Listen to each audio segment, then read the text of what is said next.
La existencia de la vida en la Tierra se apoya en 5 grandes pilares: la distancia al Sol, ni muy cerca, ni muy lejos, lo suficiente para que haya agua líquida, el núcleo magnético, que protege la atmósfera del arrastre del viento solar y a la vida de la radiación cósmica.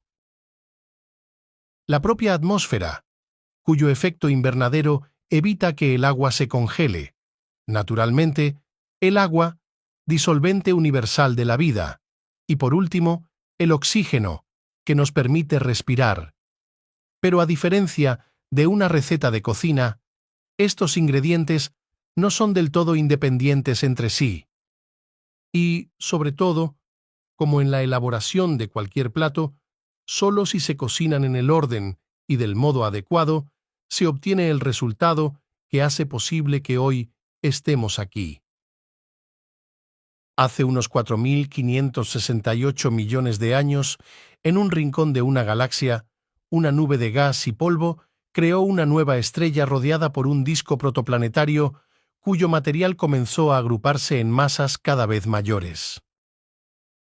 En apenas unos pocos millones de años, el sistema solar tenía un aspecto bastante similar al actual, pero entre Venus y Marte no había un planeta, sino 2. Según la hipótesis más aceptada, la posterior colisión entre la prototierra y Tea. Otro objeto del tamaño de Marte originó nuestra Tierra y su Luna hace unos 4.510 millones de años. Estas cifras se obtienen estudiando las proporciones de isótopos de elementos como el plomo, que se produce por la desintegración radiactiva del uranio a lo largo de miles de millones de años. Por puro azar, este nuevo planeta, aún incandescente, se encontraba dentro de esa franja que los científicos llaman ricitos de oro, como la sopa del cuento, a una distancia suficiente del Sol para que al enfriarse no acabara congelado, de modo que el agua líquida pudiera existir. A su vez, esto dependía también de la masa del planeta y, relacionado con esta, de que su atmósfera fuera lo suficientemente gruesa y densa como para generar un efecto invernadero, si bien no potente en exceso. Venus es el ejemplo de cómo un efecto invernadero demasiado intenso puede acabar convirtiendo un planeta en un infierno calcinado, y aún más, la persistencia de esta atmósfera vino propiciada por un campo magnético creado por un núcleo planetario de metal fundido en movimiento. Nuestro otro vecino, Marte, es un ejemplo de cómo la falta de un escudo magnético que proteja al planeta del arañazo del viento solar y que el pequeño planeta rojo perdió al enfriarse su núcleo, acaba despojándolo de su atmósfera. Pero para que todo ello progrese, es esencial la presencia del agua. Tradicionalmente, se ha propuesto que la ardiente Tierra temprana era una bola seca y que el agua llegó a bordo de los meteoritos y cometas que cayeron sobre el planeta en sus inicios.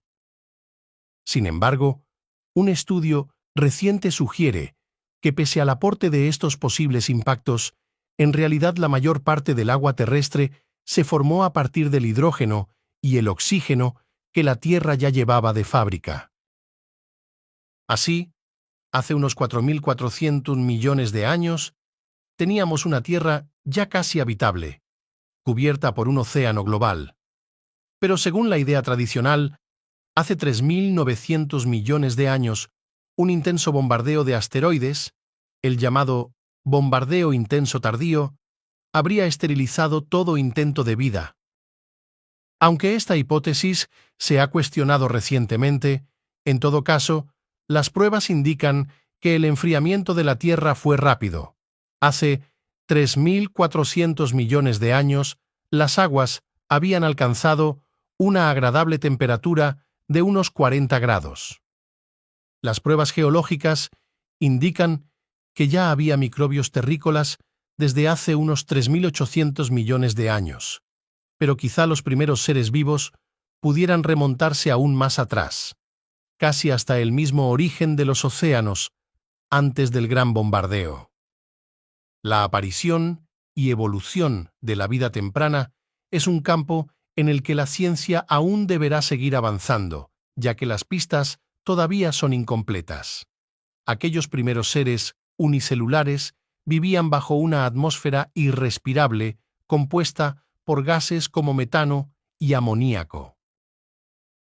Hace unos 2.400 millones de años tuvo lugar la llamada Gran Oxidación, cuando la atmósfera comenzó a poblarse de oxígeno en su forma molecular respirable, lo que se atribuye a la aparición de las cianobacterias fotosintéticas. Sin embargo, lo que posibilitó la aparición de la vida compleja fue al mismo tiempo la causa de la primera gran extinción terrestre, ya que el oxígeno era un veneno para otros de los primeros seres vivos. A su vez, la reacción del oxígeno con el metano consumía este potente gas de efecto invernadero para producir agua y dióxido de carbono, lo que provocó un brutal cambio climático que cubrió la Tierra de hielo durante 300 millones de años.